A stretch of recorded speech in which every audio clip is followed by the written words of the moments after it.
जब आपके शरीर से कोई बाल टूट के नीचे गिरता है तब क्या आपने उसकी कभी आवाज़ सुनी है?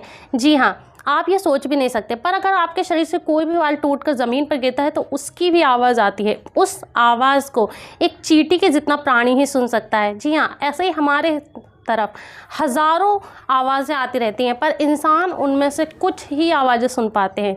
जी हाँ, इसके बारे में आपकी क्या राय है? कमेंट सेक्शन में लिखना ना भूलें और ऐसे ही और वीडियोज़ के लिए चैनल को सब्सक्राइब करें, वीडियो को लाइक एंड शेयर करना ना भूलें। मिलते हैं।